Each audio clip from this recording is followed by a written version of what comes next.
Yeah. We it's deeper than that because it's it's more than Murphy's Law. It's a conscious choice because she doesn't want to feel like she's losing you.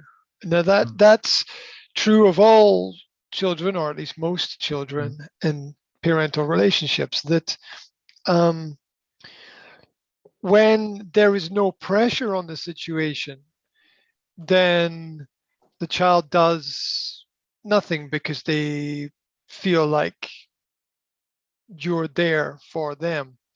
But any other pull on your attention is a threat to the child. mm, And mm. the Yeah, child will, the moment that something else becomes important to you, the child will feel threatened and will feel that they have to yeah, compete with that other element. And it's yeah, yeah. completely Can natural. imagine. Yeah. It's completely natural for the child. Um, and there's nothing wrong with it. The child just has to slowly learn that there are different What you elements can in for that. life that compete for. Oh, look at, oh, what's that? It's like Shit. anything. The bigger the bigger appreciation of it is you never know what you've got until it's gone, right? I mean Mm, that's what people say, and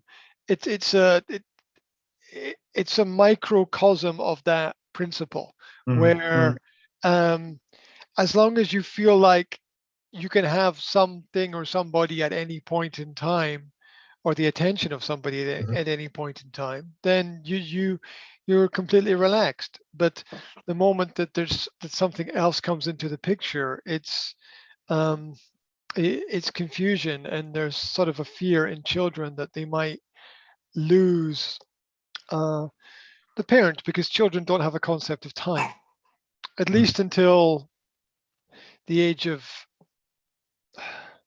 8, maybe mm, 7 or 8. They don't have a concept of time.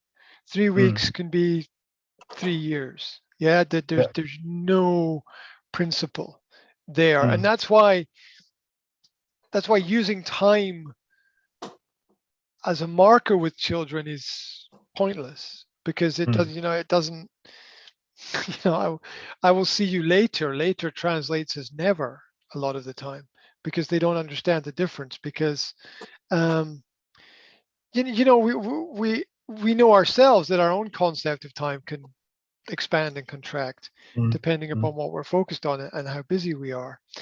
And um, and children are in essence always busy, and when you're always busy, you you don't have a concept of time. Time Mm, is sort of irrelevant because you're focused on the action that you're doing. And almost everything that we live by in the modern world has a time construct to it. And people innately innately and naturally don't relate to constructs of time beyond night and day. Yeah. mm, And uh and to a certain extent there is no night anymore, mm, because we have you know availability of a lot of things 24 hours a day, 7 days a week. And um, and so the the natural rhythms that people have um, are completely upside down. As human beings, we are meant in summer to be awake for longer naturally. mm. And we're meant to Yeah. absorb more sunlight, more energy, and be outside more. And in Mm, winter, we're meant to sleep more.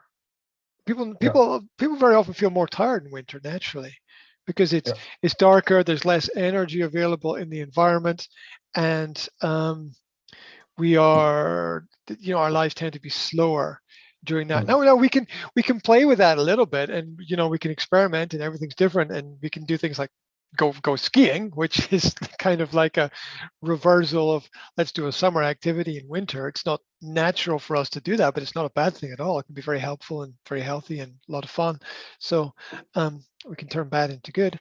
But um, in essence, as children, there's no construct for things necessarily to be the way that everybody as an adult thinks that they should be.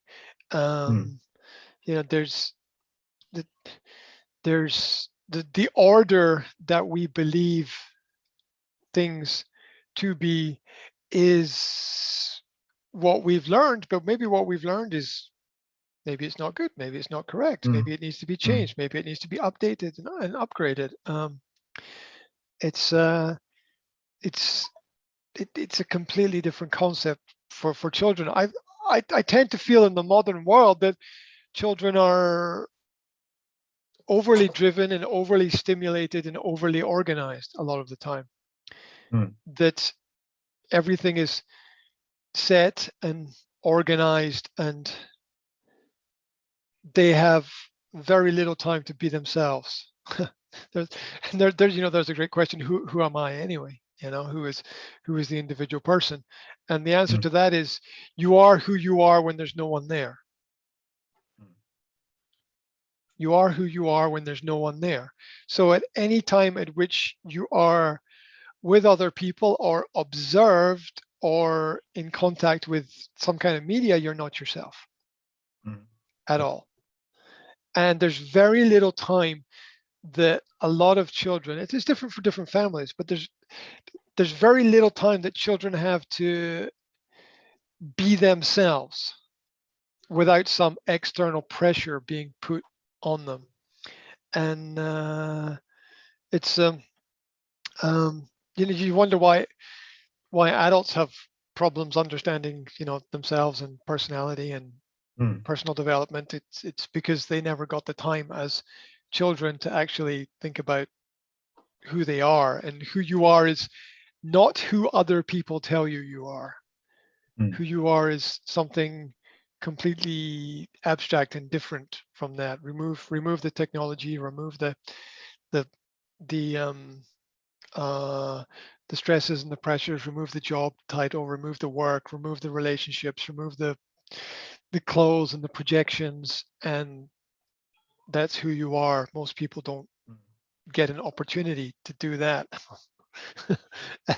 at all, because you're either talking to your partner, or you're talking to your family, or you're talking to your kids, or you're talking to your colleagues, or you're talking to your boss, or you're talking to somebody somewhere, or you're talking to someone in a shop, or you listen to the radio or whatever. And we live in this sort of high pressure environment, and I think a lot of the answers come from seeking simplicity, and not structuring too many things. Yeah. Or for each I tell my kids that for each hour that you spend with technology, you should spend an hour outside doing something else. That is the balance. Yeah. However, children don't learn anything unless they see it. So telling someone that this is the right door to go through doesn't mean anything. You have to actually go through the door yourself and let other people see you doing that.